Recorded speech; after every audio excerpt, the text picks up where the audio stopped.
Good afternoon. Hi, I'm Ward Underwood with the Veteran-Owned Business Roundtable, First Vice President. Welcome to cloudy St. Louis. We're here at the National Veterans Small Business Engagement Convention. This is the Veterans Annual Convention in which the VA brings together a number of veteran-owned businesses along with suppliers and potential buyers of some of the services and goods that veterans are producing. I'm here with Dr. James Young, who I've known for over 35 years. He's at the convention also. He's also a fraternity brother of mine.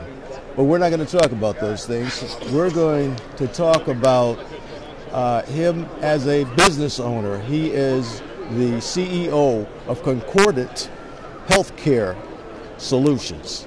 I know more about him as a fraternity brother and someone who is also a fellow vet. But here we're going to learn more about some of the things that he's interested in and how it applies to other veterans. Thank you, Warren. I appreciate that introduction.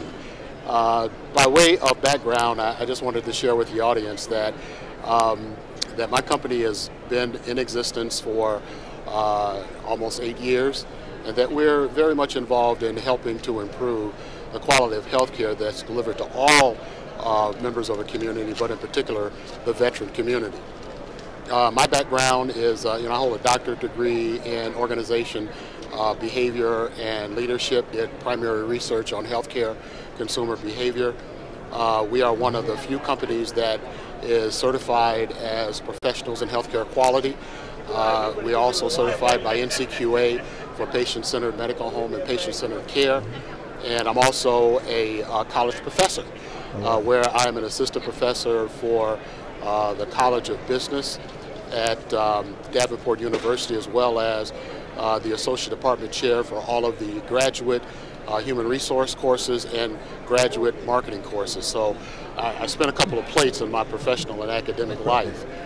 One of the things that I wanted to share with the audience as far as the benefits of doing business with veteran-owned businesses is that we all learned in our training as military vets that the accomplishment of your mission is paramount to anything. When you are given an assignment or a mission in the military, not accomplishing that is not an option, whether it be in theater or outside of theater. So in a nutshell, we know how to win, and we are accustomed to winning. And it is because our training and our DNA is built around winning, we likewise, as veterans, can bring that into the workspace of an organization. For example, we did work with Blue Cross Blue Shield. We were a consultant in helping them to identify ways by which to improve cultural competency within their organization.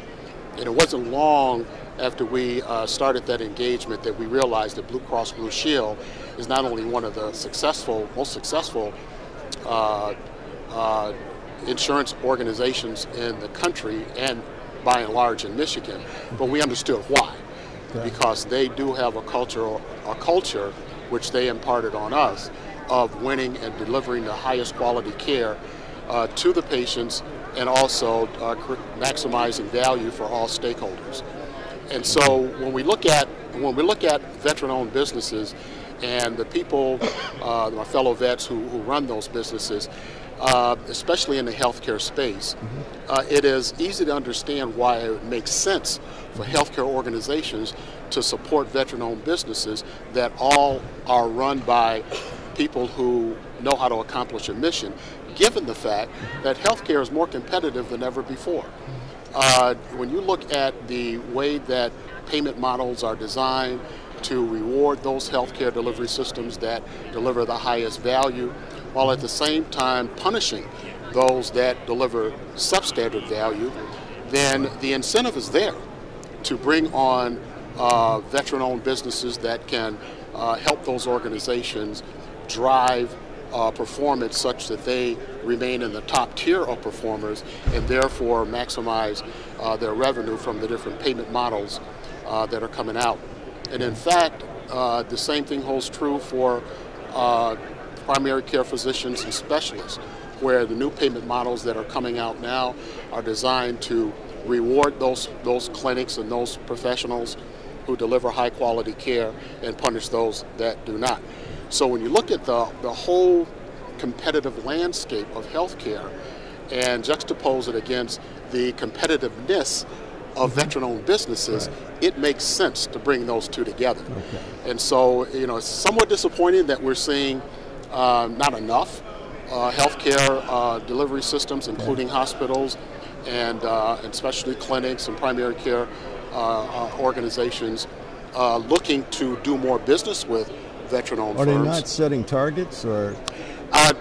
We don't see where they're setting the targets like they did in the past, and I don't know whether or not the targets in the past were just targets, or whether there was somehow tied to making sure that the performance was tied to the target. Because, as I mentioned, you give a vet a target. You give that vet a mission. That vet's going to accomplish that target or that mission. And so to back away from that, or to throttle back from that, that's basically done at some risk, because not every organization outside of the veteran sphere is geared towards the accomplishment of missions like we are geared towards. And so I would encourage my veteran colleagues to continue to stay on the mission, stay on course, stay focused, and while at the same time encouraging the veteran-owned business roundtable to continue supporting us as you have in the past, and continue to keep the conversations going on, keep the noise level up, because at the end of the day, it could really truly be one of the most phenomenal win-wins in the United States, where the organizations like hospitals, for example, they get a lot of federal Medicaid dollars, a lot of federal Medicare dollars. They get a fair amount of third-party payer dollars as well. But at the end of the day, those organizations would not exist without the sacrifices that we made. So it's not like we're asking for anything.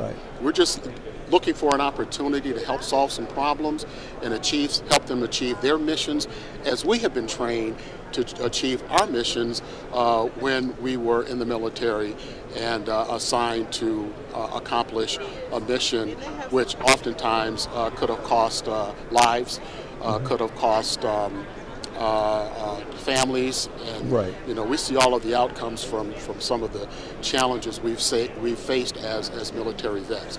So in summary, we're competitive. We know how to be competitive. We know how to accomplish a mission. We want to help those organizations that are in competitive markets to win and be successful in their endeavors. And we just ask for an opportunity to get their support from. So we're looking for more opportunities. Absolutely. We're in the problem-solving business, and at this conference, I've already said to a couple of buyers, I'm not really looking for a contract. I'm looking for an opportunity to help you solve problems. Okay, which is it's a different lexicon. It resonates differently. The contract is obviously the vehicle. But the objective is to give me an opportunity and give us an opportunity to help us solve your problems so that you deliver the best quality care to our brothers and sisters in arms. Excellent. In fact, that's one of the things that we've been talking about in terms of how would we judge the success of a convention like this or others. And one of the questions I'd ask then is, how many opportunities did you get as a result of attending that conference? Because you're expending time, energy, dollars to be doing something else. And so it's an investment. And it seems time you put something into it, you expect to get something out. And so it may not translate into dollars immediately, but you should have an opportunity to bring what you have to the party. Yes, when I went to Washington at one of these meetings, one of the gentlemen made it clear to me. He says, it's not who you know, it's who knows you.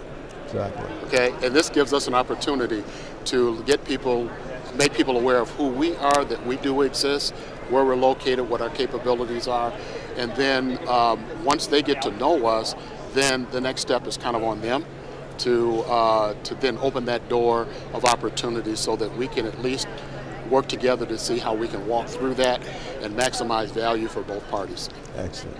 Well, Dr. James Young, I'd like to thank you again for sitting with us and kind of explaining and providing some additional information to some of our audience who are also interested in opportunities. Well, thank you, Brother Underwood. I appreciate the opportunity to share some of my thoughts, and I look forward to a wonderful relationship with a veteran-owned business roundtable, and you guys are doing wonderful work, and between the two of us, we can probably make it happen.